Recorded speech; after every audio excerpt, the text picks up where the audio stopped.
Welcome back, everyone, to the Crash the Pond podcast. It is a Monday, January 27th edition of the show. And what better way to kick off the week, since today is indeed the first day of the week, than to record a podcast? I can't think of a better way to kick off a week Yeah, on the great, very great, first day of the week than to do a podcast. And I'm great sure way to most kick folks off would the agree. work week. Great way to kick off the work week. It's just so good to start it out this way. But Lovely way to start the work week. lovely way to start the only week. There's only one week. Anyway, I'm a mono weakist. I'm a mono weakist. I don't believe in polyweekism as you do. Um, wow, this is well Wow. off the rails. Wow. Well off the rails. But we've got a lot to talk about today. So since we last spoke to you all, now over a week ago, the Ducks have played what, 3 games? Correct. By the way, want to give a shout out. We just got a super chat from Ducks for Cup 2029 saying beast. So thank you so much. Love the username.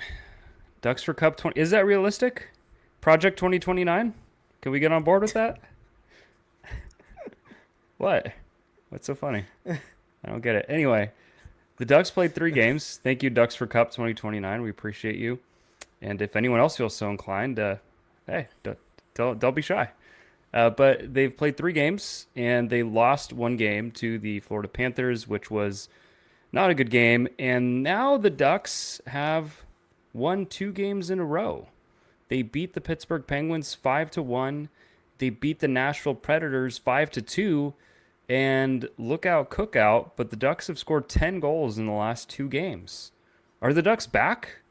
Are the vibes back? I'm actually wearing my Vibes HC There you t-shirt. go. So are the vibes back? Tell me if the vibes are back. For me personally, they're not. Okay. For me personally, they're not. I think the Penguins game was a much better game. I think overall that was a better game in comparison to the way that they had played. I think that they were doing a better job of generating chances. The Nashville game, on the other hand, was not that. The Nashville game, I think, is one where you could look at and say they did not play well. That was kind of going back to almost where this all started with the 4-5, right? Where they didn't look great over that span. They won games, but probably didn't deserve it. That's kind of where that Nashville game sat for me. If you look at the underlying numbers, overall at 5-on-5, not great. They were under 50%. All situations was a lot tighter, but in large part it was due to the Ducks having a lot of empty net chances, which are high XG potential, as you could all imagine, but they ended up not hitting them.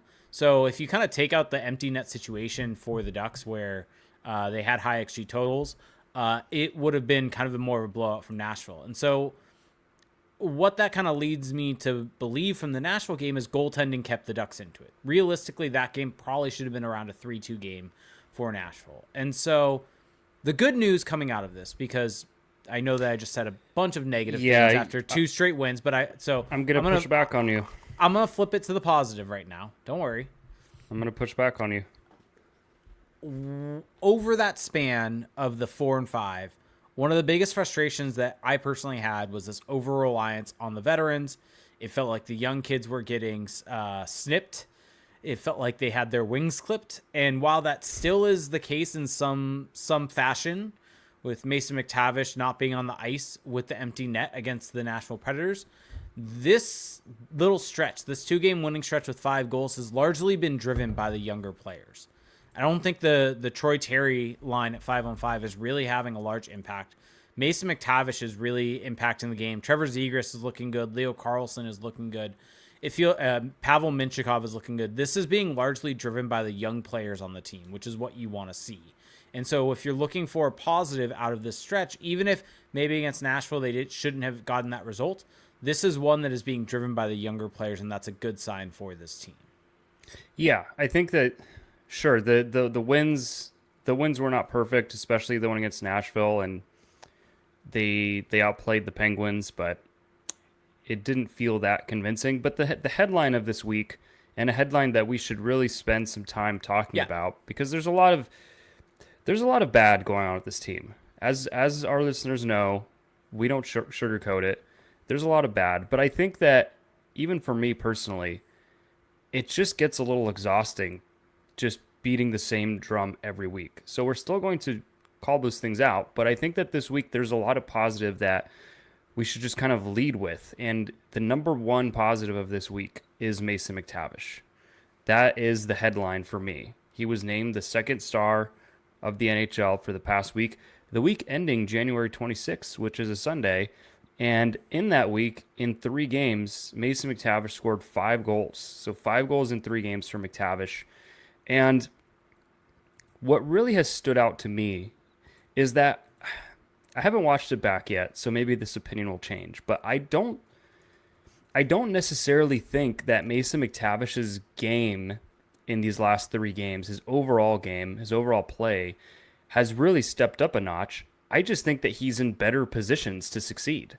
I mean, if you look at the power play goal he scores against Nashville, he's in the right faceoff circle for that one-timer position where we've seen him succeed in the past. And he finishes off a beautiful shot, which was also a beautiful pass from Troy Terry, kind of a Leon Draisaitl type shot from a really tight angle. Yeah.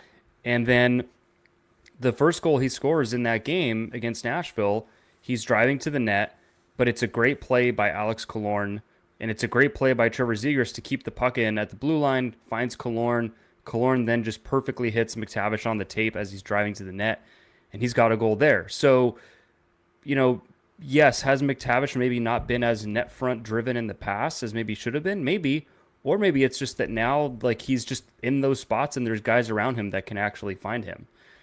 You think about the goals he scored against Pittsburgh as well, like some really nice individual efforts, especially the one in front of the net where he goes backhand, forehand. So there's going to be this kind of narrative, I think, that's going to come out of this last week within the Ducks, where 2 of the goals he scored were kind of gritty in front of the net.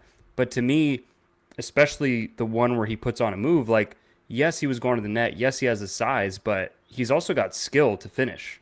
Like, these goals he's scoring on the net they're not really greasy goals. Like a third, fourth liner, and that's not at all a reference to anything, a third liner, but a third liner isn't necessarily putting those away. So I think that he's just showing us that something we kind of already knew, but he's reminding us that he's got a higher skill level than he's shown so far this season. Yep. Yeah, I kind of agree completely with what you said. Let me ask you this, because I don't really have too much to add to that before we get into some of the more nuts and bolts that might not be as positive from this past week. But since we last recorded an episode, Trevor Zegras returned. Yep. What have you thought of his game? So he has been put on the wing. He's playing on the wing next to Leo Carlsson and Alex Killorn, which I'm just going to say right up front, people who listen to the show, they know this. I don't like that. I don't like Trevor Zegras as much on the wing as I do at center. But especially against the Nashville Predators, he was just making play after play after play. He scores a goal, as you alluded to, that the kid's really driving the bus. He scores a goal, but also on an earlier goal, I think, was it the McTavish goal? Yeah, it was the first McTavish goal. Or no, it must have been the Harkins goal. There was a goal, which I'm forgetting now, where Trevor Zegras makes one of the best passes that I've ever seen in his career, where he is in the neutral zone and basically the Ducks are breaking the puck out. He is facing towards the Ducks net. He's not even looking. He gets the puck on his stick, again, facing away from the play, and without even looking, backhand, no-look pass over to the winger, who's then able to just, the puck goes right on their tape, they enter the zone, and they eventually score. Like, that kind of high-level, creative, eyes on the back of his head type play is just something that we didn't really see a lot of from Zegras early in the season. Like, he made some great plays in the early going, but it feels like right now he's just kind of playing freely. He's just out there making plays, and like a no-look backhand pass in the neutral zone can potentially be a very bad play. It is a risky play, but at the same time, when you're as good as Trevor Zegras, you kind of give him the benefit of the doubt. And that's the kind of confidence and that's the kind of reckless abandon that you want him to play with. You don't want Trevor Zegras dialing it back. You want him trying to do all these things that we know he can do. Yep. Agreed.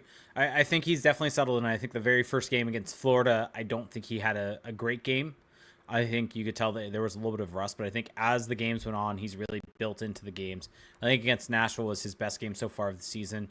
I think part of it also was, and this is one of those things where I don't know if you can necessarily give Greg Cronin credit. I think it's more so playing into the hands of how the other team was playing. But I think one of the things for the Ducks that really worked out well is, yes, they gave up a lot defensively, and that's kind of what I was talking about at the beginning, and relied upon goaltending. But part of it is Nashville was kind of playing a very open game. And the Ducks aren't great defensively. They're not going to do a great job of stopping a team from trying to play openly. But they are going to be able to counterpunch, I think, a team when they're playing that way. And that leaves a lot of open ice to counterattack, go the other way, get rush chances.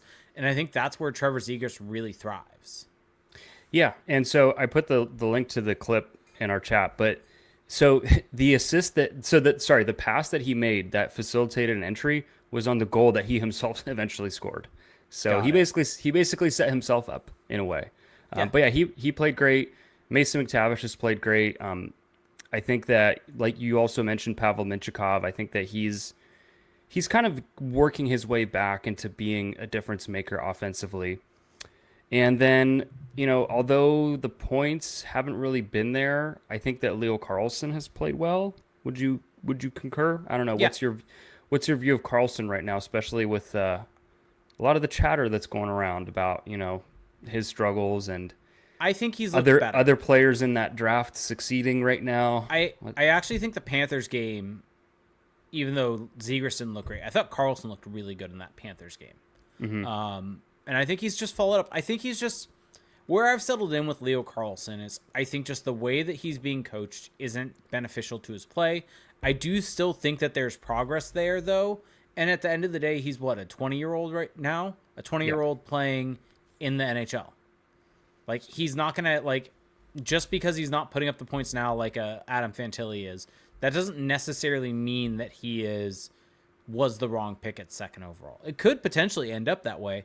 But even when that pick was made, right, our conversation at that time was this was a long-term play, not the short-term play. Adam Fantilli was more pro-ready at the moment. Leo Carlsson was not. Yeah. And Leo Carlsson needed to develop a lot of things in his game still and could have the higher overall ceiling. And I think that's probably what we're seeing. Yeah, I think that what's so fascinating with Leo Carlsson is that the points have not been there. And a lot of it to me, and what's interesting is that now that he's with Trevor Zegras, again, I don't like Zegras on the wing, but one thing Zegras does really well is he sets up Carlsson when he's speeding through the neutral zone and he's trying to build up a head of steam before attacking and crossing and entering into the opposing zone. And you saw Zegras set up Carlsson for a partial breakaway against the Penguins. And what's interesting with Carlsson is that when he came into the league, in my head, based on all the scouting reports and what we saw last season, he was kind of deemed as more of a playmaker, more of a passer type. There were the comparisons to like Anze Kopitar, like this kind of big playmaking center. And I feel like so far, at least this season, I feel like the playmaking and the kind of just those wow moments in terms of passing and assists just haven't been there as much. And what's interesting, Corey Schneider, who tracks a bunch of manual data that we reference a lot on the show. So like how many zone entries does a player get a game? How many exits for a defenseman, for example? And he tracks things like high danger passing for players. And what's interesting for Carlsson is that it's a limited sample. It's only 122 minutes, which is going to come out to about 5-ish games. All of his passing data is actually well below average. So in terms of high danger assists, passes from the center lane are a little bit below, chance assists are below. And so I'm wondering, like with Carlsson, we're seeing all the tools. He's so fast. He's so good at attacking the zone. He's so good at breaking guys down off the rush. But I think that even regardless of the system, and maybe it is partially because of the line mates, but I just don't think we're yet seeing the playmaking element. And that is something that as he matures, as you said, with his age, that kind of like the game slowing down and the wisdom of the age, I think will help him make the people around him better. Because I don't think he's really doing that as much right now. It feels like his wingers are really just there to get him the puck, which is usually not how you think of centers and wingers. Usually it's the center getting the puck to the wingers.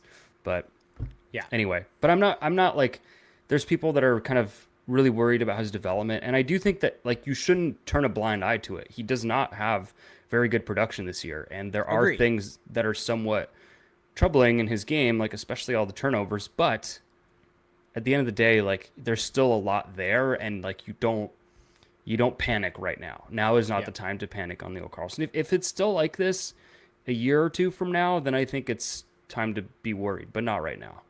Yep. Do you want to hit one more positive thing before Yes. I start shitting Before, all over a bunch of things? before shit hits the fan. Okay. Before shit hits the fan. Tristan Leno. We don't talk about the goals very much on the No, show, just because I think neither of us really watch them it that is much. not Crash the Pachanga. No, it is not.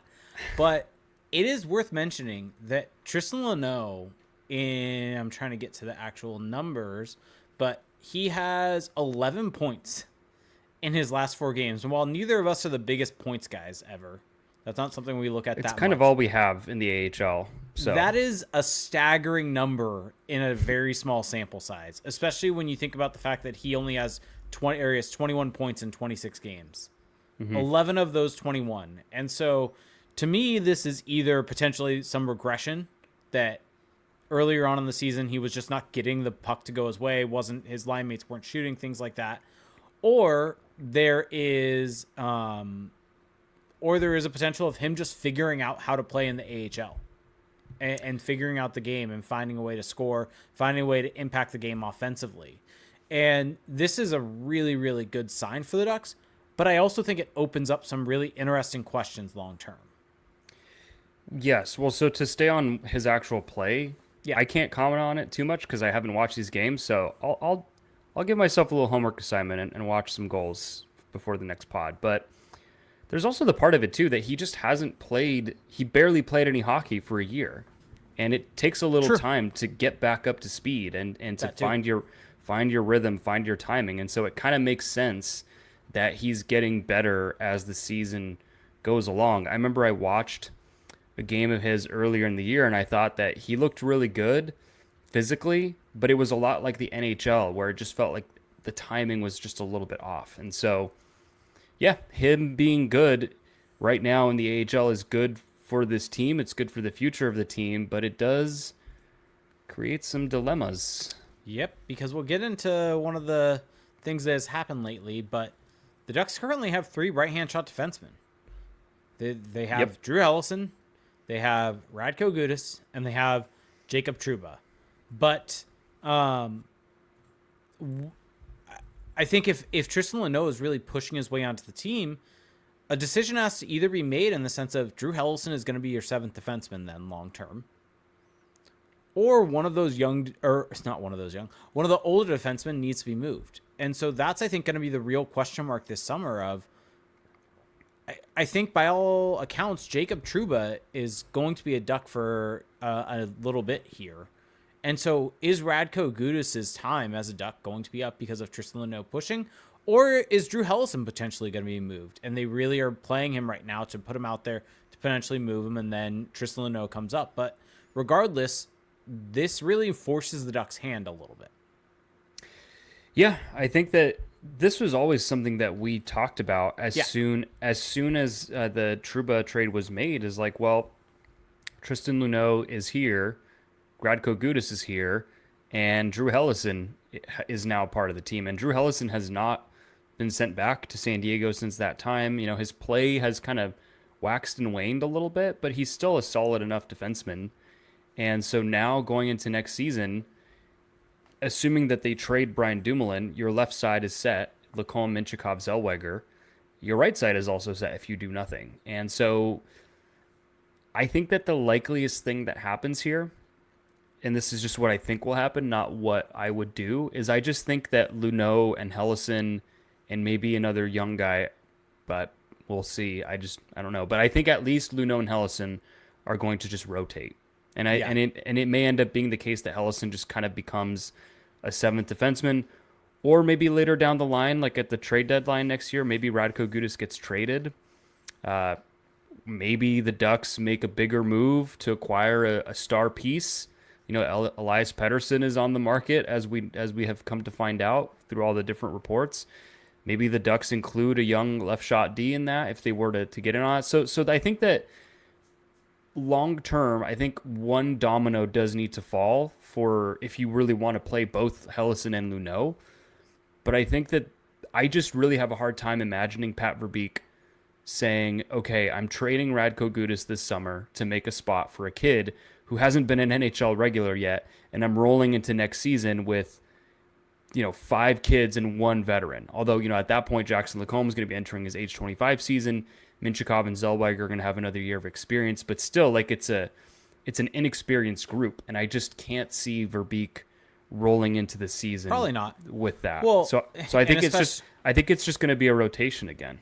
Well, I think it also depends on what ends up happening behind the bench, because I think if the current if Greg Cronin is still the coach of this team next season, like we've seen what happens with younger defensemen, and now we're just going to jump into it. Olen Zellweger was scratched for 2 of the 3 games this week. Him and Minchikov played the game against the Panthers, and I think that was the 3rd straight game of those 2 guys being in the lineup together. And then against the Pittsburgh Penguins, Olen Zellweger came out of the lineup for Drew Hellison, and same thing against the Nashville Predators. And you and I, going into the game on Saturday, we did a bonus episode that day on Patreon, and we had realized that he had played, once that game would be up, he would have been only 6 of the last 13 games, or 6 of the 13 games in January. And by all accounts, he's not going to play tomorrow against Seattle either. That's what Derek Lee reported today, a good friend from the Hockey News. So he's going to have only played 6 games out of 14 in the month of January. Like, that's just not good enough. And in terms of getting him into the lineup. And so kind of, I guess, to put this on Luneau and Zellweger, Luneau next year and Zellweger this year, if this is the plan, then maybe it's better to just have Luneau stay in the AHL next year so that he can play. Maybe right now it's better to have Zellweger go down to the AHL and just play games, because having him only play in half of the games of this month, and if that continues throughout essentially up until the trade deadline, this is just not that useful for him. He needs to be playing games. This is an extremely important developmental season for him. And so either Brian Dumoulin needs to get moved, or Drew Hellison needs to be sitting, because Drew Hellison's development should not be more of a priority than Olen Zellweger. Yeah, I think the whole thing with Zellweger, I remember when the trade happened with Trouba, and we were really railing against the fact that this is going to create a logjam, and then we found out that, well, only the veterans are going to rotate, only the youngsters are going to rotate, it's not the veterans. And now it's really just turned into one spot that rotates. It seems to be like, for a while, it seemed like Minchikov was kind of part of that. Now it seems like it's really just Hellison and Zellweger that are rotating. And you're right, it's not good for Zellweger to be only playing in slightly less than half the games. It's not constructive, right? People can say, oh, well, this is still a lot of games for a young player. Playing every other game is fine, but like, you get better by playing. You get better by being in the games and learning from your mistakes and reviewing your shifts on video after. And so, I wouldn't be against him going out of the AHL just to at least see him play.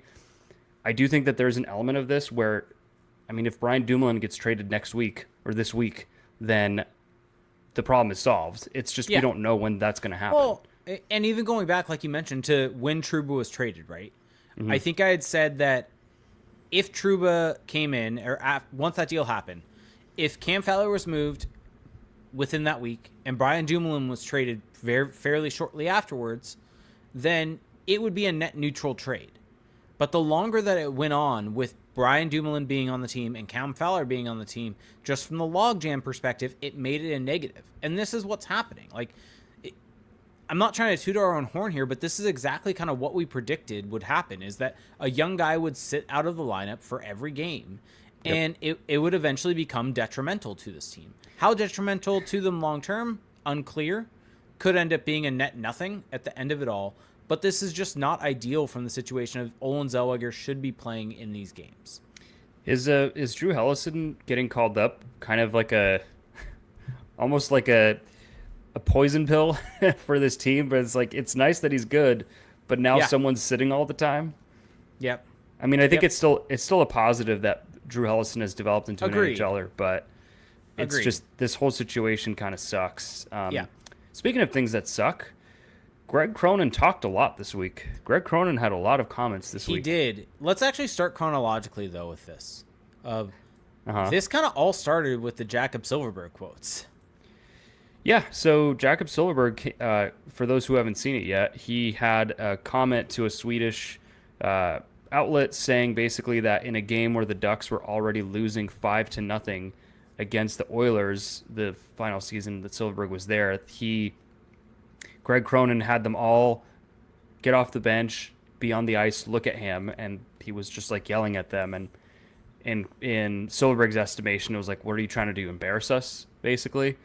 And I think for Jakob Silfverberg to come out and even share that anecdote as someone who we've always known as like all class, not someone who's going to rock the boat, one of just the most respected players, played the right way, consistent, one of the most respected voices for this team to come out and say anything that might mildly rock the boat, which it did, I think is pretty noteworthy. It's pretty noteworthy. And last year or last summer, whenever it was, and people were kind of like, Ilya Lyubushkin, are we sure that his complaints about Cronin are valid? And then it was the thing about Cronin and Yandel. It's like, that happened a while ago. Now you have Jakob Silfverberg saying something. Like the body of evidence of these bad anecdotes for Cronin. Like, how many NHL coaches does this happen to? How many NHL coaches have bad stuff come out about them on a fairly regular basis? And the translation from someone on Blue Sky, Ricard, who was the first person who found it, tagged all of us in it, but translated it, all that different type of stuff. The quote was, Cronin forced us out on the ice to look at him in the eyes when he was yelling at us. I thought to myself, what the hell are you doing? You want to humble us? He acted like a complete idiot. Yeah. Like, that is harsh to be able to say that about a coach. And you're spot on. I think when the Ilya Lyubushkin stuff came out, I think the way that I thought about that and what he had said was that the messages that he was delivering were not for Lyubushkin. I did not think that Lyubushkin was lying. I believed what he had said. But I also think that just kind of the messages that he was trying to get across weren't meant for him. But then as you have more and more kind of people say similar things about Cronin, the evidence starts to stack up. And then when you also factor in that the on-ice play just hasn't been good. I mean, we talk about a bunch. This is the 31st team in expected goal share at 5-on-5 this season. And so I think that if all of this kind of were starting to stack up, but you were starting to see guys develop, start to see guys improve, start to see all this stuff, then you could at least say, well, the message wasn't for those older guys, and it's clear that the message is working for the young guys. But when all of this is stacking up and the play is horrible, yeah, it's just this horrible thing. And then you also have, I think Pete Blackburn mentioned on the PDO cast that I don't think he said there's a divide in the locker room between the older guys and younger guys. No, he did. Did he straight it? Okay. He said there's a divide in how it's received. There we go. Yeah. And so that kind of doesn't make me feel great about it, because if the Ilya Lyubushkin stuff came out and I'm viewing that as, well, the message wasn't for the older guys, if there's a divide in how it's received, that makes it seem like the older guys on the team, especially with how Cronin has talked about it, like a Radko Gudas, they're receiving the message well, and Ross Johnston is supposedly like one of the guys that does exactly what Cronin wants, but that means that the younger guys aren't receiving it well. Well, so Pete Blackburn's comment didn't make it clear who was receiving it well and who wasn't, though. I think it's pretty clear that with what was said, that is the older guys that are receiving it well, because it was surprising that Silfverberg did not receive it well. Maybe. I just think that regardless, like, the thing is that now it becomes kind of a layered situation, because Fair. The more of these things that come out, the more the benefit of the doubt goes down. Right? Agreed. So it's like I'm less inclined to think, oh, well, maybe maybe that guy just took it the wrong way. The more that these things stack up. And now it's someone who's pretty credible in Jakob Silfverberg. And then you go to the next layer where it's like, okay, well, the on-ice product is bad. I mean, they are not a good team this season, despite the last 2 wins. And a lot of the young players, despite the last game-ish, a lot of the young players have really taken a step back this season offensively and to some degree just overall. So it's like you put that against then, what we're hearing about how he is with everybody else. And it's like, well, what is left? What is the redeeming quality for this coach? If you're not getting on ice results, if you're not getting great development, and people don't seem to really enjoy being around him, then what are we doing here? What is the point? Yep. Get a new coach. Yep. But like, I would love to be proven wrong. I would love, like, I don't want Greg Cronin gone because I don't like him. It's just that we're a society of evidence, right? If you bring a claim, you have to have a certain burden of proof, and the evidence right now is stacking up against Cronin in almost every possible way. And it's not just the on ice, it's not just what other people say. And now this is a segue. It's what he himself says, because the amount of quotes that he came up with this week that just made zero sense was staggering. Yeah. Yeah. I mean, he had this quote. This was the first one for me, which actually I think came before the Jakob Silfverberg thing. But he had said, when you look at these games, we're not winning. We're not scoring on the rush. We're scoring on the rush at home. Like, we had a breakaway. I think we had 2 breakaways. Didn't get a shot on that 2-on-0. Basically, he's more or less saying that the way that they're creating offense and scoring goals is on the rush, but he wants them to play a ground game where they can get possession and keep the puck in the offensive zone. Mm-hmm. So if as a coach you are realizing that most of your offense is coming from being on the rush, why would you not emphasize that? Yeah. If that is clearly, if you're able to identify that and identify that that is what your team does well, that is what your players do well, that is where you're generating offense, why would you then say, oh no, I'm going to coach us in this way to play this manner where we can keep possession of the puck in the offensive zone, when it's clear that that is not where they are generating their best looks? Like, it just doesn't make any sense. Yeah, I mean, it screams a little bit of like ego, where it's like you have this vision for this team because you came up with it, and then you decide, well, actually, you see that your players are good at a certain thing, and you decide, no, we're going to stick with my idea. And there was a great quote shared by Zach Kavanaugh that he replied to one of my tweets. People can go check it out. But it was the whole context. And yeah, he basically said, like, we're good on the rush, but I want us to be better on the cycle. Like, I want us to control along the boards. And I really, really don't get that. I don't get the fact that he can view his team as a rush team and almost view that as, like, not good enough. It's like, yes, at a certain point as a team, you can't just be a rush team. You also can't just be a cycle team. Like, look at the Carolina Hurricanes. They are a cycle team. They have established a great identity. It has also not gotten them over the hump multiple times now in the playoffs. And this season, they've had to adjust to add some more rush elements in their game. So it's like right now, the Ducks just need to get off the starting block. You can't be too worried about what it's going to be like in the playoffs. You need to get off the starting block, build some confidence, just have some success. And if you as a coach know that your team is good at one thing, and you see it, we all see it, we've said it the whole season, and you decide to coach a different way in spite of that, that is malpractice. That is something that is fireable, in my opinion, because it's like you're sabotaging the team at that point. So that was problematic. But somehow, I still don't think that was the dumbest thing he said this week. There's more. What was the dumbest thing he said this week? Okay.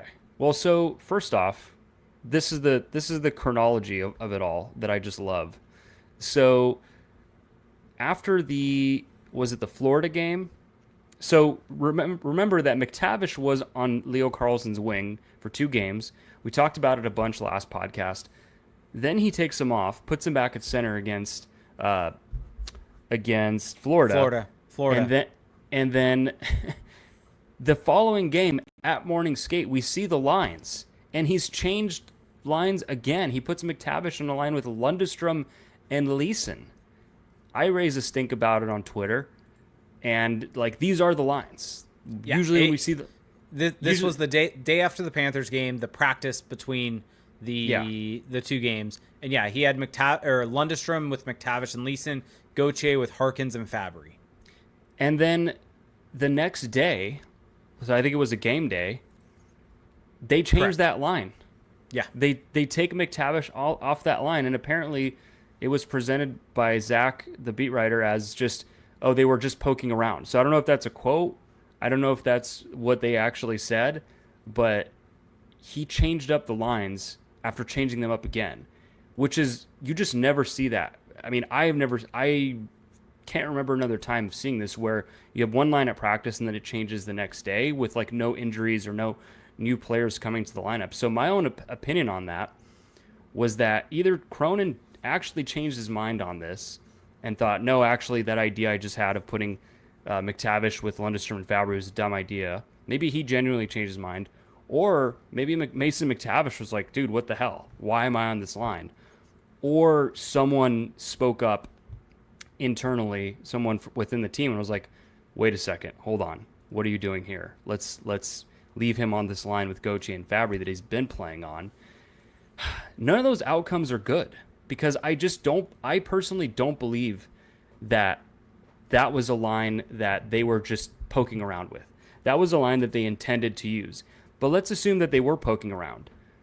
Why would you care? Why would you care to see McTavish with Lundestrom and Leeson? What is the point of poking around on that? There is just no point. There is no upside there. So literally with any possible interpretation or outcome of these set of facts, it looks bad for Cronin and it looks bad for everyone. It's still not the dumbest thing he said. We're still not done. Let me add this. Let me add what Mason said. Yeah. Specifically, this was, I think, but right before after the morning skate for the Pittsburgh game. So when they had put him back, this I think this came from Derek's article before that game. Said this is a quote from McTavish. There's definitely been a lot of movement on the lines for me throughout the year. Sometimes it's hard to kind of get adjusted quickly, but just got to do what you can and control what you can control. So, I mean, that just goes to show that doesn't sound like he was very enthused. And also when he scored against Pittsburgh, like the kind of reaction he got from his teammates, it just felt like they were kind of rallying around him. You don't really see that. And so anyway, then before the Pittsburgh game, this was the morning of the Pittsburgh game, or no, like afternoon, whatever, sometime that day, Ducks coach Greg Cronin on the bottom six and Mason McTavish. Mason McTavish Mac is a third line guy that has offensive ability. Who do you put with him that's going to both bring up his offensive ability and also stabilize the line as a reliable checking line? That is my exasperated sigh.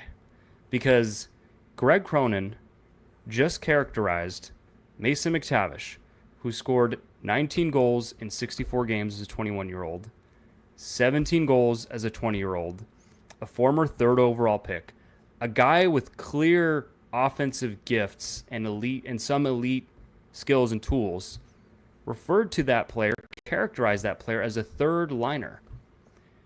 I just don't know, even if you say, oh, well, yeah, he's playing on the third line, therefore he's a third liner. You don't do that. You don't call your prized young player a third liner. That's a bad take. That's a bad call. Let me add something here that I don't think you or I have discussed about this quote that I didn't really realize until right now. Mm-hmm. Didn't hit me. He's called the third line a checking line. Yeah. That is not something that is in some ways an antiquated view of the game of hockey that you have to consider your third line a checking line. Now it's more of a top nine. Yeah. This is a line with Cutter Gauthier on it also. Yeah. These are not checkers. Why are you considering this a checking line? Why is that what you are considering Mason McTavish as instead of building a line that can generate offense? Yeah. It just doesn't make any sense in terms of how he views this lineup. And let's say he misspoke here, right? Let's say he misspoke about Mason McTavish because he said today that he was misquoted. I mean, Zach did his job here.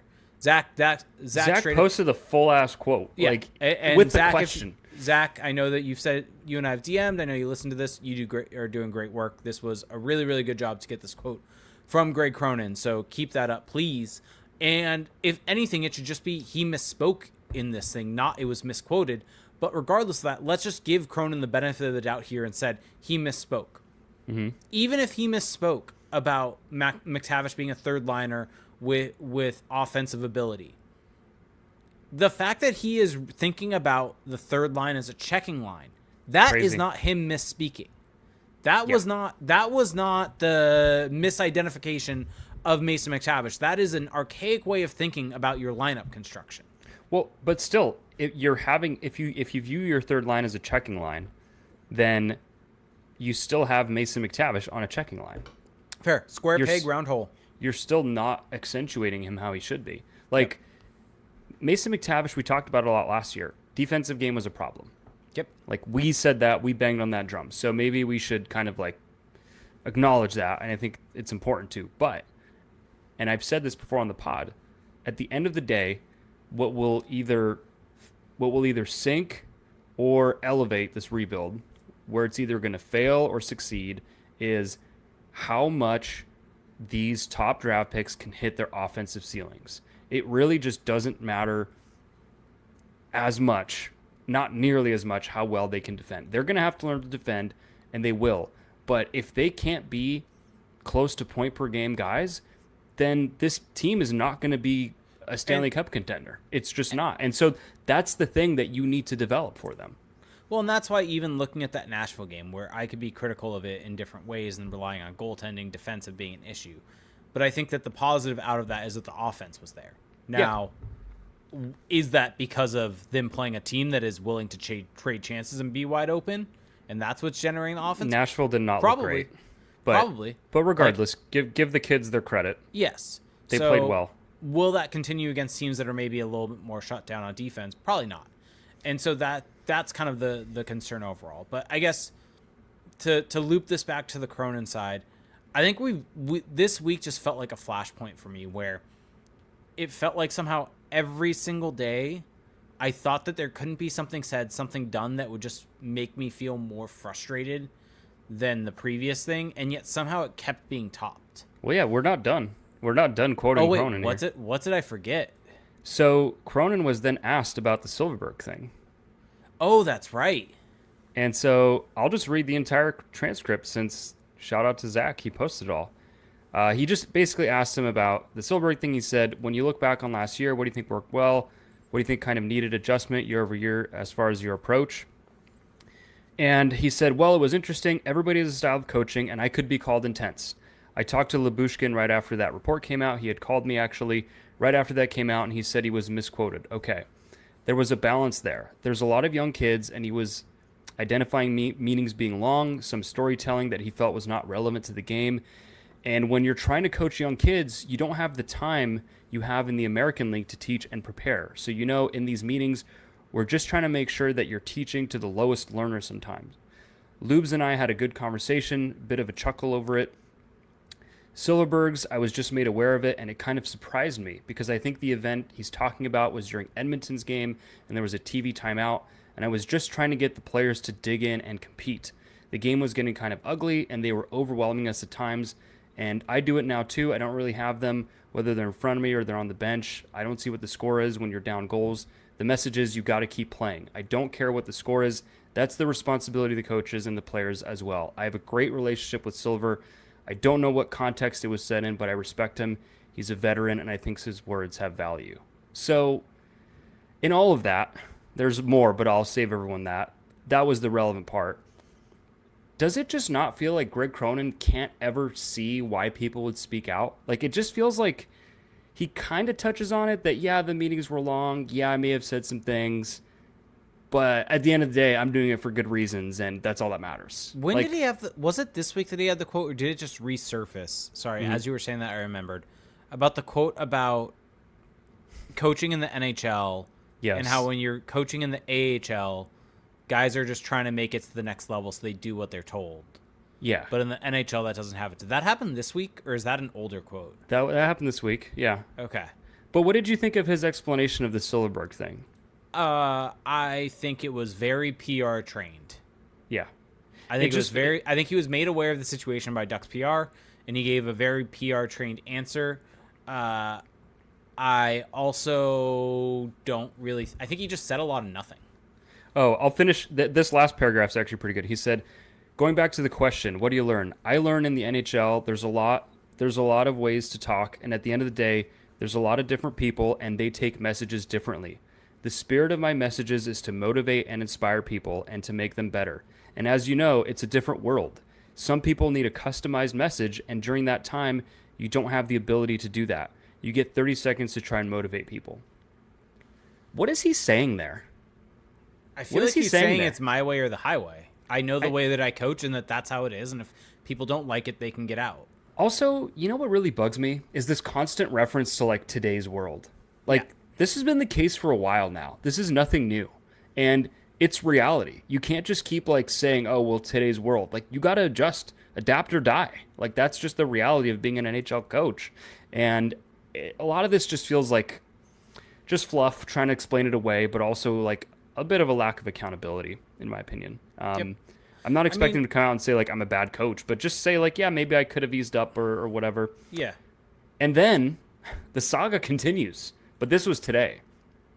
The Mason McTavish, Eric Stevens third liner article. I will first off give Eric Stevens flowers and a golf clap because he used the Cronin quote, third line guy, in the headline of his article. Like that's pretty ballsy. That is pretty ballsy. So shout out to Eric Stevens.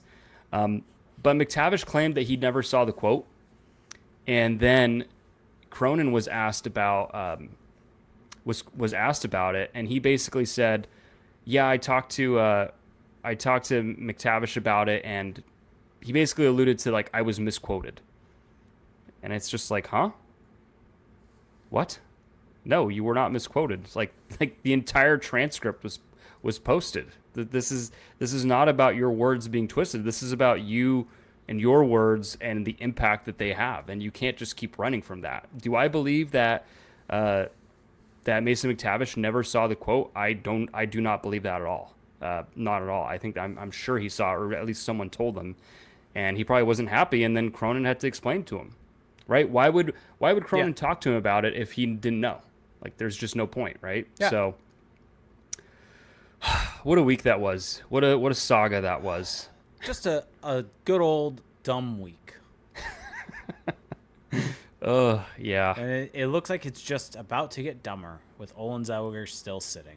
Like, it's just frustrating. It's frustrating overall. It's frustrating on so many standpoints with this team. But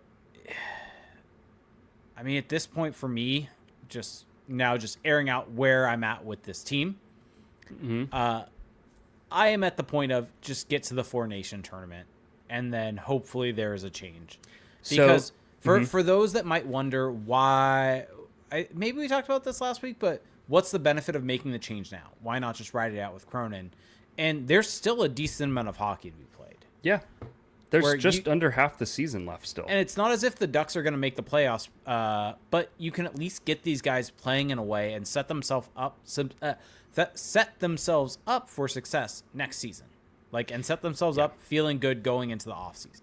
Yeah, like the moments like they had this week against the Preds and the Penguins, like for the kids, like they need more of that. They need more of those feel-good moments. And it doesn't really matter where you finish in the standings at this point. Just get good hockey out of the kids. And also, just to quote what was actually said regarding the Cronin thing. So when McTavish was asked about this, he was asked like what Cronin told him. And he said, I think he kind of told me that he didn't mean to try to say it. It kind of got misquoted a bit.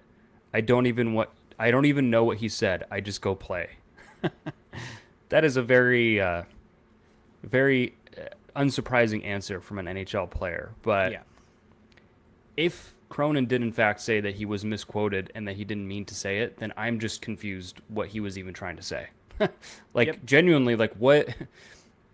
If you consider that being misquoted, and if you think that if that's not what you meant, then like what did you mean? What do you mean when you call someone a third line guy? I don't get it. Like words have meanings, and just because that's not how you intended it, you have to be cognizant of how other people might take it. Is that not the common thread in all of this Cronin stuff? Is that maybe he is well intended, but he just never seems to understand how his words and actions might be received. Like As a that head just seems to coach- be the thing that comes up all the time. As a head coach, your job is to communicate. Yes, That is literally your job. you have to have emotional intelligence. Like you have to understand how people will react to things. And calling your young player a third line guy in the media, regardless of if it's factually true that he's actually on the third line or whatever, like it's not going to be taken well. Be smarter. This isn't hard. It's just really not. It's as someone who's had many foot and mouth moments in life. I will say, this is like he is reaching unparalleled territory here of foot and mouth moments in a week. Like it is not that hard to like stop doing this for a while. Yep. So anyway, All right. Anything else you want to touch on before we get to questions? yes. 'Kay. So as people probably know, there was a big trade in the NHL this past weekend. Correct. And Mikko Rantanen goes to the Carolina Hurricanes in exchange for Martin Necas, +++. And the big deal there was that it sounded like, and was reported by multiple insiders, that basically the Hurricanes had deals on the table with both the Canucks and the Avalanche. And they got to choose between whether to trade for a Mikko Rantanen or to trade for Elias Pettersson / JT Miller. The inference there, the implication is that, well, that means Elias Pettersson is available and is being floated out, and that was almost traded. If the Hurricanes say yes to the Canucks, Elias Pettersson is a Hurricane today. Which leads me to ask, if you are the Ducks, do you get back into the Elias Pettersson sweepstakes if they haven't already? Is this a move that you think is worth making? I feel like we talked about this already. I would. Well, but now it's come back up. We've talked about it in the past. We but have. like right now, I would. I would. The thing is that now we have more information. Like the difference is that we've talked about this before, but we didn't know as much about certain players. And I think that now seeing more of these players, is there anything that has changed in terms of what you would pay and just like what you'd be willing to put on the table for Pettersson? I think I would still probably be willing to give up a Zegras or a McTavish. I don't know how much more I would be willing to give up outside of that. I think if you're shaping the deal around one of those two, or a Jackson Lacombe, a Olin Zellweger, like I think I would still be fine with shaping it around them. I don't know how much I would give in excess of that, largely just due to the contract that you're taking on. Yeah. I think that I would be more inclined to trade one of the defensemen. Yeah, I would agree. Because as unfortunate as it would, there's a surplus. Yeah, there's a surplus, and so why not? But yeah, if you're the Ducks, you should be in on Pettersson. Is there anyone that you would just be flat out like you wouldn't trade for a Pettersson? Because if you look at the Rantanen trade, like that was a big return Yes. that the Avs got. Like that is not a nothing trade. A little bit different though in terms Sure. of if the Ducks were giving up a younger player. Well, Pettersson also is signed to term. And exactly, so, which can both hurt and benefit the deal. Like it gives you long-term certainty, but you're also then dealing with a cap hit and making sure that you agree that that is a positive value cap hit. And there's that whole side of it. Whereas from the Hurricanes and Avalanche side, it's much more short-term, even with the Necas side of it. So I think you have more. It's easier. It's easier to make those moves when there's less term. And the Ducks can, and the fact that the Ducks could take on the whole deal, Yep. and essentially, this is the other side of it when we're talking about taking on the whole deal, is that if the Ducks take on the whole deal with giving up just a young player, not only are the Canucks getting that young player, they're also getting the cap space that then they can use to go get someone else. Like that is something that I think is missed in that part of it, of they're gaining that $11 million in cap space or whatever it is. And so that is a huge piece also probably for the Canucks. So I think that if you were taking on the full cap hit there, no retention from the Canucks, which there shouldn't be, I would probably give up one of the young players. I would give up any of them, whether it be Minchikov, whether it be Zellweger, whether it be Lacombe. Honestly, as of right now, the interesting conversation to have is who would you be more willing to give up? And I think, honestly, it's really tough, but I would probably go Jackson Lacombe. And that might seem blasphemous to some people because I would agree he's been the Ducks' best defenseman this season. Yep. But he is 3 years older than Pavel Minchikov and Olin Zellweger. And so the question you have to ask yourself is, will Minchikov and Zellweger be as good as Jackson Lacombe in 3 seasons? Because was Jackson Lacombe this good 3 years ago? Like, no, he was not. He was not this player. He needed that development. He was in college still. Zellweger and Minchikov have that runway to get there, and by 24, in my opinion, will likely surpass what Jackson Lacombe is doing right now. Yeah. And so there's also the side of it that because there is some proven talent there, that it is not a mystery box with the Jackson Lacombe, that could present a higher value to the Vancouver Canucks.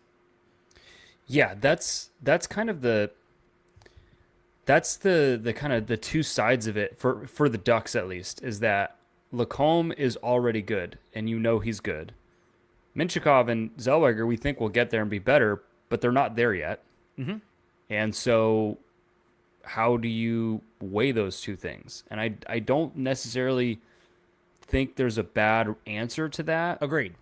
My own personal lean is I think you keep Minchikov and Zellweger if those are the choices. I also think the question has to be, who does Vancouver value the most in this situation? Because in terms of who they would value the most, it's obviously Lacombe, because they want to be good now. They don't want to wait. It may be Minchikov.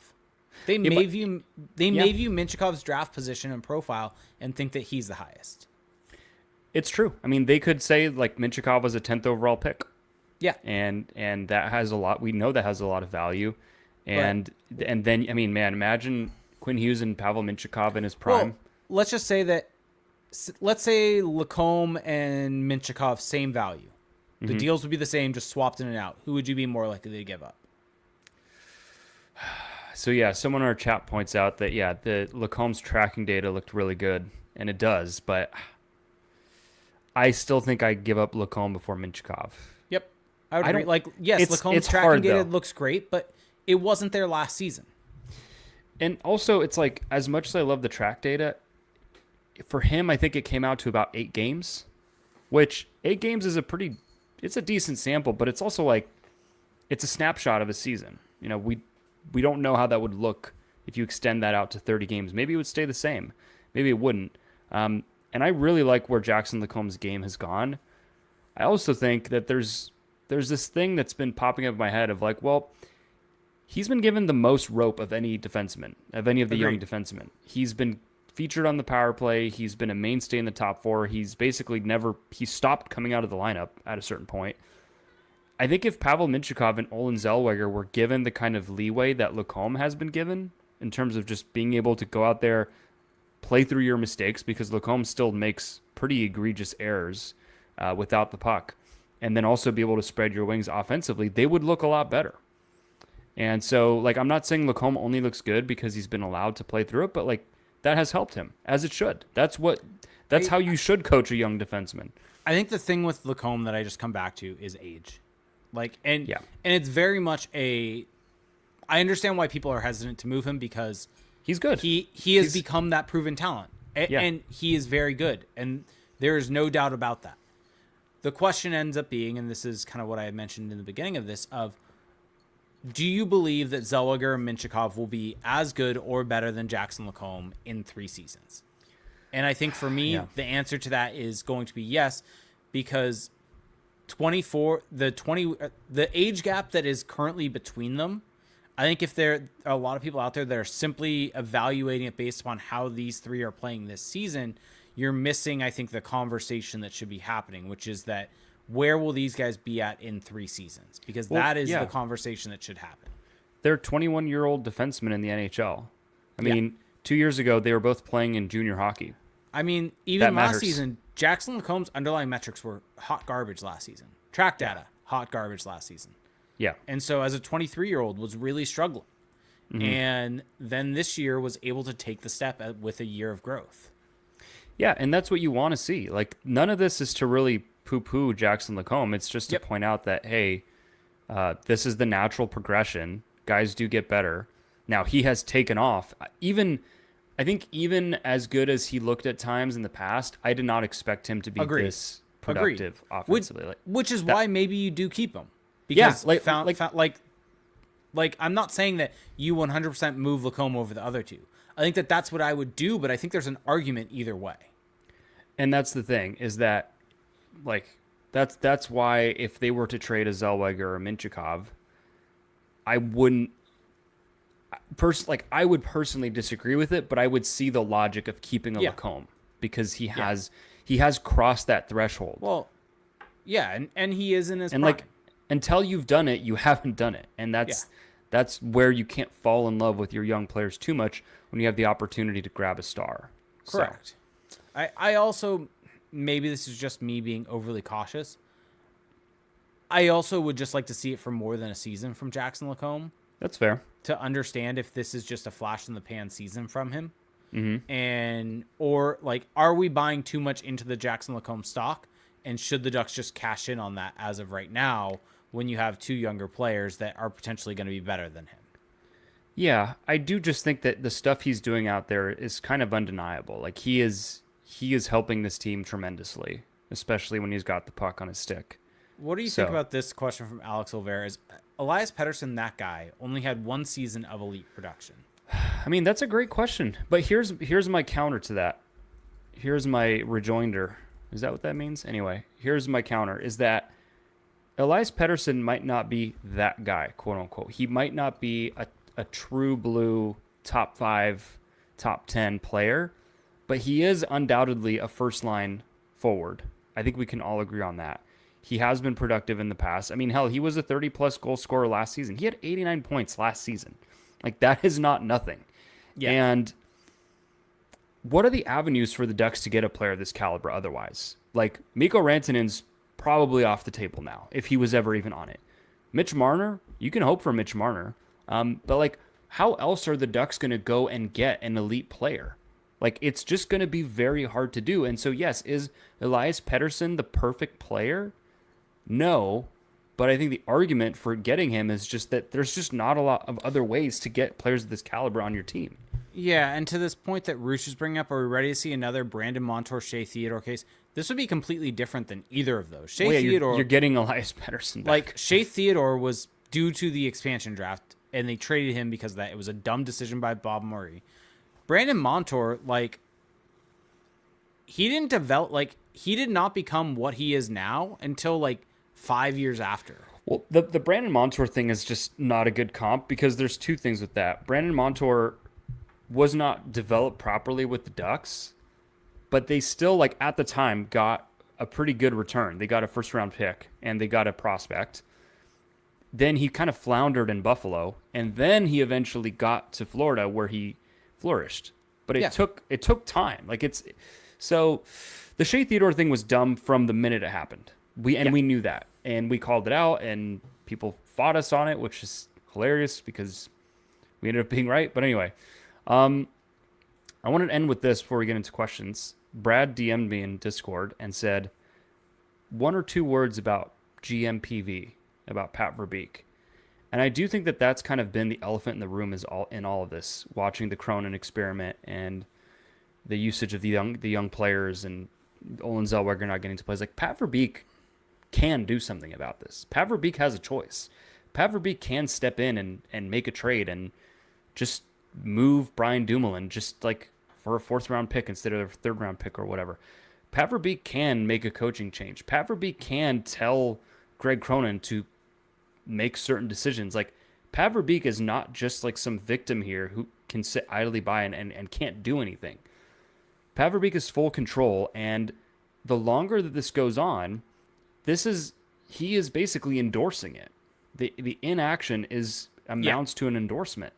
And so if this continues, if Pat Verbeek doesn't fire Cronin, if Pat Verbeek doesn't, if we don't see any big changes in how this all shakes out, the Pat Verbeek GM tenure is looking pretty meh. I mean, yes, the Cutter Gauthier trade was great, but if this season ends up going into the toilet, like, what does Pat Verbeek really have to show for his tenure so far? I want to bring this up actually because this is kind of perfect timing. We have a question from Blue Sky from Random Hockey Thoughts. That is, I'm sure you guys are going to talk about Cronin's comments about rush possession team, but I can't stop thinking that he kind of told us, and I think this is him paraphrasing the Cronin quote. Listen, I'm not blind. I know what the team is, but I do what I was asked to do. Could it be more about Verbeek pushing Cronin? Was that quote in there and I missed it? Hold on. Uh, I did not see that. I did He not said, either. "Oh, he said he kind of told us." That sounds like a paraphrase, not an actual quote. Okay. Yeah. But could this be more about Verbeek pushing Cronin, though? Well, if it is, that's not good. Agreed. Yeah. Agreed. And then he had one other question. One more about Zellweger. Do you think he's getting small offensive D treatment from the NHL coach like Ty Smith or Eric Brandstrom? They are fine, but not very good and never really trusted by their coaches. Does Zellweger have an NHL future unless he explodes to the levels of Lane Hudson? I really dislike that this is kind of the prevailing thought that a smaller defenseman basically has to be elite offensively, otherwise they're not going to be in the NHL. I mean, if you watch Olen Zellweger play, he is much more than just like an offensive guy. I think this season it's almost reverted back too much the other way. But if I compare him to those guys, I just think that he's got a well-rounded game. I think that he will eventually be trusted. He just has to be given the reps. It's really frustrating. It's just really frustrating because the more that a player gets scratched like this too, the more this kind of builds up this perception that, oh, he's not trusted. It's like, yeah, if they didn't make the freaking Trouba trade, then we're not even talking about this. So Yep. All right. Now we're going to get to questions from our Discord. Go to patreon.com/crashspawn where you can access our Patreon exclusive Discord. And so we'll start with this one from Spinko1221 said, why is Mason McTavish getting kicked out of faceoff so much? I've never seen someone get kicked out so much before. I couldn't tell you. I couldn't tell you either. We are not the face-off people. Yeah. I don't know anyone's face-off percentage on the team. I think McTavish is over 50. Is he? Okay. Yeah. Sean 11 said, what justification could Cronin and Thompson have to continue the diamond formation on the PK? It's supposed to help prevent passes through the middle, but I feel like it that is constantly happening. Is it just stubbornness at this point? Who knows? I mean, I'm throwing my hands up at that one. The PK is bad. There's no way around it. They're allowing cross-ice passes. I got nothing. It's awful. They're doing the thing that you're supposed to do, and yet it's still not working. So I don't know what to tell you. I think it just where I'm coming to is I think just personnel. Yeah, they might just not have good penalty killers. Or they may just not be using the how many times have I had to bang the drum about Troy Terry should be on the penalty kill? Quiz for you. Yeah. Who is the Ducks' best face-off taker? Is it Mason McTavish? You have to give me an answer. Mason McTavish. Nope. Jansen Harkins. Ooh, that was going to be my other guess. Yep. He has not taken a lot though. Well, yeah, he's winged most of the time. Mason McTavish is at 50.1%. Okay. Those are the only two players at 50 or above. Just thought I'd throw that out there. It's kind of funny. Okay. Hammock M said, fan bases can have a tendency to develop groupthink, play the devil's advocate, and give reasons why Verbeek would not want to fire Cronin. Avoid assumptions like Verbeek is incompetent, lazy, or doesn't want to win. I mean, I think that's always a good thing to do, to kind of question your priors. And I think that the argument for not moving him, not firing him, is like, well, the team isn't. They've lost a bunch, but they're not where the Sharks are. They're kind of hovering. If they have a little run, they can get back to 500. The young players have started to come alive a little bit, and he may view the way that they're defending at times as progression, and he may view the kind of sum of their parts this season as progress from last year. And he may also just think, well, I just don't know if I can get anyone right now that would really be a true upgrade, so let's just ride this thing out, and then we'll see what happens in the offseason. I also think he may just want to give Greg Cronin the entire season. Well, that's the other thing. Aspect. This goes back to what we said in the very beginning of the season. Is if you make a hire, you want to at least give the guy a chance, and you want to see it all the way through. I think since I've said that, Greg Cronin has shown enough to where I think he's run out of rope. But Agreed. If you're the one pulling the trigger, it's well, let's just give him the year. Let's just give him as much runway as possible and see it through. I personally don't think that that's valid because, like I said on the Patreon pod, everyone's time is being wasted in the process, but that could be the view. Yep. Dalton Key said, when the cap goes up to 110 mil in the next handful of years, do you project the Ducks will spend to the cap or have an internal budget? And this is kind of, I think, Elliot Freeman kind of mentioned this about maybe there being tiers in the next couple seasons with where teams are spending. And not everyone's going to be spending to the cap with where it's at. Do you think the Ducks will be a cap team, though, when it gets to that level? Well, we've never seen them spend that much money, so it's hard to know. They were a cap team when they were contending. Yeah, but we've never seen them spend 110 mil, though. Sure. But I think that, to me personally, I think that they would be a cap team. If they are in the contending window, Pat Verbeek has come out and said that basically, as of right now, he is... what was the phrasing that he used?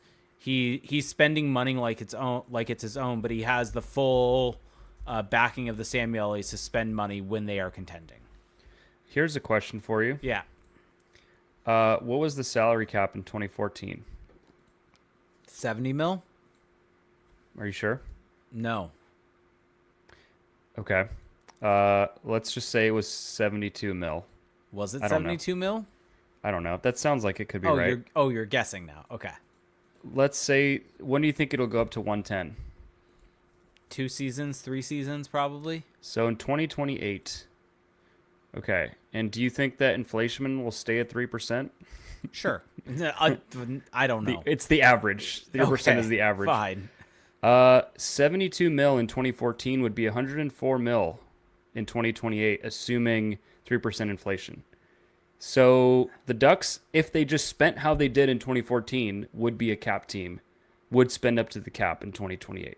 Yeah. So there you go. Yep. We're just and keeping up with it. And they'll have OC vibe. We're just keeping up with inflation here is all we're doing. There you go. Salani Sandwich said, any thoughts on Gibson being pulled after the first was to mitigate further injury to keep him healthy for a potential trade? If Carolina is the eventual target, do we get a goalie in return and who? Do you think the Canes are actually going to go for Gibson? I have no damn clue. This became like a narrative once the Rantanen trade happened. I'm like, why would this mean they're now going to trade for a goalie? Yeah, I don't know. So I don't think that was the reason for it. I think he's just probably more cautious. I would imagine he's probably just more cautious in general with how he's gotten hurt over the years and knows when to pull out of the game and not push it. Yeah. And I mean, didn't he? Whatever. He didn't play. He played the first period and then left. I doubt it was because of a trade. No, but he's basically saying, did he pull himself to not make the injury worse because of a trade? Maybe it's in the back of his mind. Maybe. We don't know. And I don't know what's going on in that head. If it's Carolina, most likely I would bet like Freddie Anderson comes back or something like that. That'd be fun. Yeah. Fuddy24 said, with a bunch of Ducks prospects starting to age, who out of the former non-first round picks have a realistic chance to make the NHL in the next 3 years? Wait, can I interject? Okay. Would a Frederick Anderson, Lucas Dostal tandem be the most likable and lovable goalie tandem in Ducks history? Like, it's pretty hard to top that. Jaguar and Brizgalov was pretty likable. Yeah, but Anderson and they're just such like nice guys. So was Jaguar and Brizgalov. They're soft spoken. Jaguar was a little fiery. He seemed a little surly at times. No, he was like not. When, and Brizgalov when have you was seen definitely not. Brizgalov was just crazy. Yeah, he was great. Yeah. Anyway, I think it would be up there. But yeah. Oh, we forgot to mention something. What? Artem Galimov signed with the Ducks. Has not signed yet. Well, is reported to sign eventually. Reportedly going to sign. Having a great season in the KHL. Yep. Couldn't tell you anything about him otherwise because I don't watch Agreed. the KHL. But Agreed. All right. Fuddy said, with a bunch of Ducks prospects to starting at age, who out of the former non-first round picks have a realistic chance to make the NHL in the next 3 years? Well, I think Sam Colangelo is an easy one. Colangelo is going to make it. Pastujov is popping off. Luneau is Yeah, Pastujov's playing well. Luneau. I mean, Zellweger you could throw in there also. Sidorov was at the Ducks game, apparently. Yeah. So I think he's hurt right now. I think out of some of the more recent picks, I think Alex Blais is a guy that I just really like, kind of a pro type player. Maxim Massé is another guy that I really like, who I think has a shot. Um, and then out of the D's, I mean, Terrence Smith, maybe. Ian Moore, maybe. We'll see if he's a Doug. Yeah. Ian Moore has to. I mean, that's another right shot. That's another guy who you don't. I mean, I feel like he's just going to get traded. I have no clue. I mean, I couldn't tell you, but that's. I mean, there's the Latvian defenseman Daryl Ulyanskis who played at the World Junior. Maybe he'll make it. Now I'm just naming guys, but yeah. Brad said 2 questions, please. Assuming no trades or free agent signings, what are your ideal D pairings? So let's just go right now. What's your ideal D pairings? I think. Go. Yep. Go. Okay. Go for it. I'll go Hellison, Dumoulin. I will go. Oh, right now. I thought he meant next season. No, Lacombe, Zellweger, and then what is that? Minchikov, Trouba. I want Hellison with Lacombe. Sure. The two brothers. Sure. And then Minchikov, Trouba, Zellweger, Dumoulin. There you go. Both of us have Gudis out of the lineup. And are the chances more / less than 50% that we sign a mid-size / major free agent in the next 2 years? Wait. Question for you. Okay. Would so you'd rather Trouba in the lineup than Gudis? Yes. Man, that's crazy. But you said that also. I honestly, it slipped my mind that I was scratching Gudis when I said that. Yeah. So I'm going more than 50% that the Ducks on a mid-size / major free agent in the next 2 years. That also changes if they trade for Pettersson. I'm going less. Okay. Plant Ranch said there's been talks about who should replace Cronin, but if Pat Verbeek gets fired, who are the targets for GM you'd like? I honestly have no clue. I mean, Tyler Dello is a name that comes to mind. I mean, oh, that's right. You just look at guys that are kind of in the analytics movement. You look at what Megan Chayka? Sure. Wow. I have no idea if she has any relevant experience outside of just kind of being a broadcaster. And isn't she with Stathletes? She runs Stathletes. That's She's right. like in hockey analytics. So there's that. So yeah, Megan Chayka. But you look at what Eric Tulsky's done with the Carolina Hurricanes. Megan Chayka could be there. But yeah, Tyler Dello is kind of in that same vein as an Eric Tulsky. Yeah, Tyler Dello, that one I would be really happy about. Yeah. And Gooser said favorite memories of the Regenda agenda. He is now a San Jose Shark. Pavel Regenda traded to the Sharks for Justin Bailey, who is now in the Gulls' first line, which feels crazy. But favorite memory was just when we all thought he was going to be good and then turned out not to be. Yeah. That was fun. That was a fun ride. Yep. All right. Let's get to questions now from Twitch and YouTube. So for those of you listening on your favorite podcast services, you can find us each and every week at twitch.tv/crashthepond. And if you are watching us over there, you can support us. If you have Amazon Prime, you get 1 free Twitch Prime gaming sub each and every month. And it is something that is completely free to you. Or the other place you can watch us is at YouTube. YouTube.com/crashthepond. Let's get a little like spike. If you're watching this over there, enjoying what you're seeing, hit that like button. Helps out with visibility, helps out with everything. So we have this question from Austin Price, 529 from Twitch. Said, honest question. And I'm always appreciative of honest questions to get our thoughts. Yeah, as opposed to lying. Well, no, like genuinely, because we have talked a lot of crap on Greg Cronin. So he's like, why is it that Cronin is getting so much hate?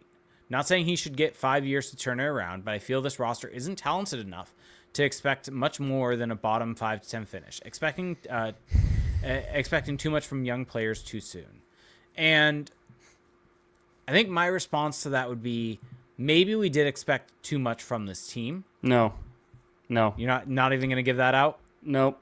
Well, nope, where nope. I was going to go, I was going to give a big butt on that. Big butt.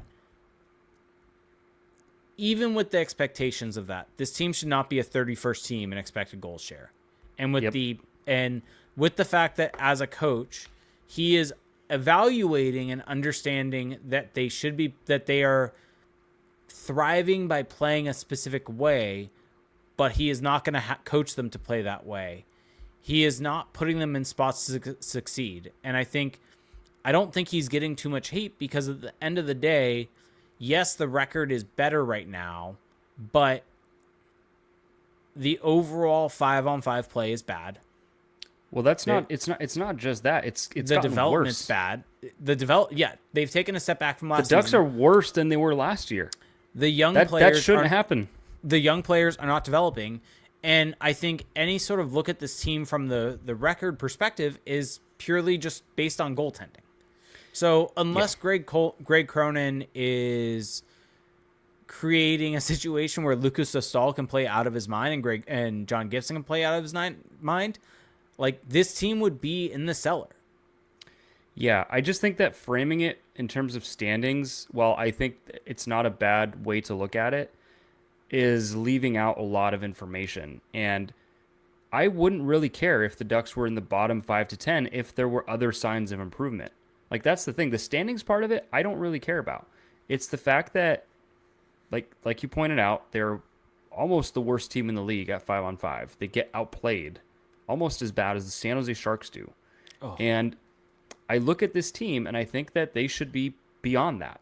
Like, maybe that's too high of a bar, that they should be better than almost the worst team in the league, but they should be better than that. They've taken a step back from last year.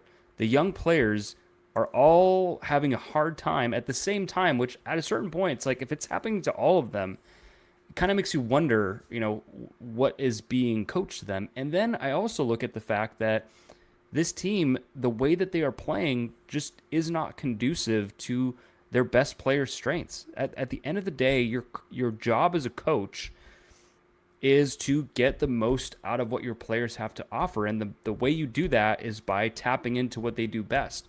And Greg Cronin seems more concerned with getting them to play his ideal brand of hockey. And that could also be coming from Pat Verbeek. Don't leave Pat Verbeek out of this, but he seems more concerned with that than just getting the best out of them and tapping into what they do. So for all those reasons, that's why he's getting so much hate. And let's not call it hate. This is just like an objective evaluation of his body of work this season. This isn't like, I have nothing against the guy. I don't know the guy. Well, we also, and to be clear, like you and I were both. We defended him for a while. For a very long time. We were both in the first 10, 20 games saying, hey, there are things here. Let's watch it. Let's see how it goes. And then maybe halfway through the season, reevaluate. And we have hit that reevaluation point. And at a certain point, this team being 31st in the league in expected goal share is simply just not good enough with the talent on this team. Mm-hmm. And having their defensive numbers be as bad as they are. So let's end with this question because we're getting up there in time. Rooch asks, assuming Cronin is gone by season's end, who is your next guy? I don't know. Jay Woodcroft? Yep, David Jay Carl? Woodcroft. Jay Woodcroft, likely. There was another one I was thinking of the other day, but I can't remember it. But yeah, I honestly don't. This is going to sound bad now because I've just railed against this coach, but I don't think it's it is very important that they get this hire right. But I think that the bar is actually not as high as we think. Look at the coaches who are turning around, teams around the league. Like Travis Green in Ottawa. Travis Green is fine. Travis Green is not considered an elite coach, but they've turned it around tremendously from where they were. Dean Evison in Columbus. Again, Dean Evison, solid enough coach, but you wouldn't consider him an elite coach. Martin St. Louis with the Canadians, I personally am a huge fan of his, but he never even coached. So that's the whole separate category. But the point is just that just get a regular NHL coach. Just get a guy with experience who's not got all this smoke around him personality wise. And I think it'll be fine. Things will work out. Yep. So, all right. Okay. I have a question for you. Okay. As we wrap up here, I've been watching this show on YouTube, and I'm forgetting the title right now, but basically it's this show where this guy sits on a subway, and he interviews a random person, and he just asks them, "What's your take?" Oh, Subway Takes. Yeah. So, and they just have to give a take. Yeah, they're comedians. It's hilarious. Yeah, it's great. It's true. It's truly hilarious. I don't like that you're gonna do that to me right now, though, because I'm putting you on your spot. What is your take? What is your take this week that I can react to. Because I feel like this sometimes happens organically, as people have seen with various debates on the show. Just Give me a general like topic. just like a pet peeve or something that's popped up that you've noticed that's just like, this really annoys me, or I love this. This is great. I wish there was more of this. Maybe something at your job, maybe something on the road. Give me a take. What's your take? What's my take? It's okay if you don't have one. You don't need to force it. What's my take? Could be food related as well. Could be food related. That's where my brain was going on this, and I don't know. Detroit, because I just had this. Detroit style pizza is very, very good and delicious, and up there with any other type of pizza. Okay. Well, in the spirit of the show, I 100% agree. Thank you. Detroit style pizza is great. Yeah, there we go. No pushback from me. Okay. Right up there though with like the best authentic thin crust pizza. Oh, it's up just there. It's different. It's different. It's very different. Yeah, but I think I agree with that. So that's a good take. Oh, actually, wait. I actually have a take. There we go. Okay. Vodka is not good. Ooh. Okay. Explain that. Expand on that. That's a little plain. It's a really, really bad form of alcohol. Doesn't taste great. Doesn't add anything to a cocktail. It's just there. Whiskey can add some flavor profile. Rum adds flavor profile. Vodka just, it is there to get you drunk, and that's it. Doesn't really add anything. Vodka is bad. But what about the fact? So I'm gonna start off by saying that I 100% agree. Thank you. Because I just don't like vodka. But I don't know if your argument is that sound, because if it has a neutral flavor in a cocktail, it allows you to kind of build the cocktail how you want, taste wise. No, because you don't taste it. You just taste pain. No, but you can add like flavorings to it. You can make the cocktail taste different. Sure, but you're not making it to. Here's the thing. With a cocktail with vodka, you are doing it to mask the vodka. Well, sure, but I mean, like whiskey with whiskeys and cocktails, it's meant to accentuate and you taste the whiskey. As someone who had way too much whiskey this last Friday, I'm not sure if I necessarily agree with that anymore. Bullet bourbon did me dirty. It was a rough 2 days. Bullet rye is a great way to go. Bullet rye is much better. Bullet rye is very good. Although I did this weekend get Costco had a pre-made old fashioned. It actually was pretty solid. Disagree. Okay. I'm also not a cocktail guy. I love a good old fashioned. I was at a Very gathering. basic of me. I was at a this is a take. Stop overcharging on drinks. I was at a social gathering on Friday. I was at a social, and I go up to the bar and I ask for just like straight Maker's Mark, which maybe was a poor choice. My bill came out to like $40 for two things of Maker's Mark, like just Maker's Mark on the rocks. How is that possible? Anyway, so please stop overcharging for drinks. But you did okay. You did okay. You pulled out some good takes. Some good takes. But on that note, thank you for listening, everyone. And if you want to support the podcast, there's some really fun ways for you to do so. Number one is to go check out our Patreon. It's really kind of the lifeline of the podcast. That's where you can connect with other diehard fans. You can connect with us, and so you can do that by subscribing and pledging $2 a month.